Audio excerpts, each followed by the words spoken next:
Dax Motor Blues. Motor dans le titre, ça veut dire qu'on va avoir du moteur. Quel type de moteur? C'est tout type de moteur parce qu'on est vraiment passionné d'un petit peu tout ce qui est belle mécanique ou mécanique qui nous fait rêver. Et on est depuis longtemps tous dans l'association amateur de belles motos américaines parce que c'est une image que ça véhicule qui a traversé les âges. Donc c'est des Harley, c'est des motos custom, mais c'est aussi des voitures américaines, c'est aussi des voitures de collection, c'est des mobylettes, mine de rien, certains qui ont retapé des mobylettes et on a tous commencé sur un 103 ou une moto mécanique, il ne faut pas l'oublier. Et c'est toute cette passion de la mécanique là qui nous réunit dans le parc et on essaie de réunir toutes les associations de passionnés du coin pour leur donner un rendez-vous dans le parc des Arènes, au moins le dimanche pour le concours d'élégance. Donc moto, mais aussi voiture, parce que comme on dit, les belles américaines, ça nous fait rêver. Hein. Ça fait rêver, je veux dire, c'est le bruit, l'esthétique de ces voitures-là. On a tous été bercés par les films américains, par les Starsky Hutch, où la voiture était aussi célèbre que les deux policiers. Chips, où on regardait les motos sur l'autoroute. Enfin, voilà, ça fait partie moi, de mon enfance et je sais qu'il y a beaucoup de gens qui ont partagé cette vision-là de la liberté, cette image qui colle à ce style de vie.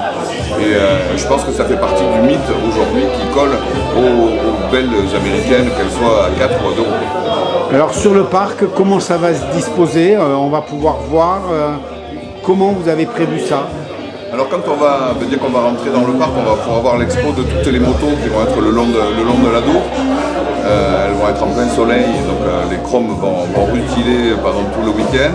Sur toute la partie devant les arènes, on aura toute l'expo des voitures américaines et des voitures remarquables, enfin des voitures de collection et autres. Et sur le côté, on va retrouver les concessionnaires auto et moto. Ford a envie de venir présenter tous les modèles US qui sont en train d'importer de plus en plus en France. Et puis après, on a tous les concessionnaires moto. On a Kawa, on a Suzuki, Yamaha, Harley Davidson, Ducati, où là, les motards pourront aller voir les modèles neufs pour pouvoir les découvrir éventuellement une nouvelle gamme. Est-ce qu'on aura toujours la fameuse balade qui fait tant rêver et arrêter les gens? Alors il y a toujours les deux balades, on espère qu'on va pouvoir faire les deux cette année. L'année dernière, pour des raisons de sécurité, on a annulé celle du samedi après-midi, parce que malheureusement il faisait 47 degrés et c'était pas raisonnable d'aller rouler à 10 à l'heure les motos, et pour les motos et pour les pilotes. Mais on a reprogrammé cette année deux balades, une le samedi après-midi et une le dimanche matin, qui est plus fraîche, ne serait-ce que par rapport à la météo, et qui nous fait faire une quarantaine de kilomètres autour de Dax.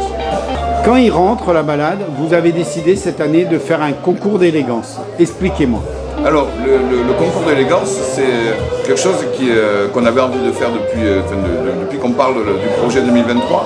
Et on s'est rapproché des associations de collectionneurs et qui ont une vision un peu rigide et stéréotypée de ce qu'ils font. Ils le font à Monaco, ils le font à Biarritz, ils le font dans des endroits très très beaux avec de très très belles voitures. Et on s'est rendu compte que ce règlement-là n'était pas obligatoirement adapté à nos envies, qui sont toujours, j'en reviens à la base, des envies de copains, de rigoler autour de quelque chose.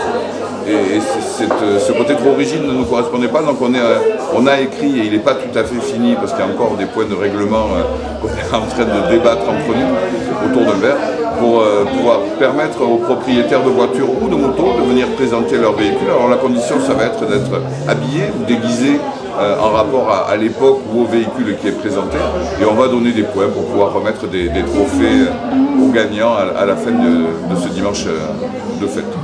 Vous soulevez un point intéressant. Je suis motard ou j'ai une vieille voiture de collection.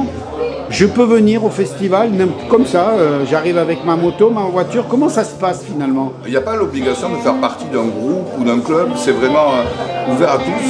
Il suffit de se présenter à l'entrée, alors évidemment pas avec une Clio moderne, mais avec une voiture de collection où vous rentrez, vous présentez la voiture, on va vous installer dans le parc et vous permettre de vous garer. Pour les motos, c'est pareil.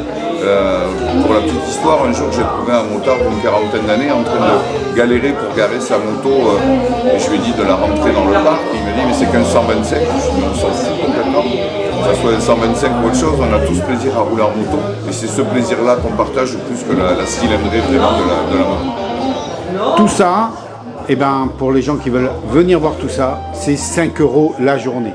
c'est 5 € la journée à l'entrée du parc pour participer aux frais d'organisation, à la sécurité, à tout ce qui nous est imposé dans le parc.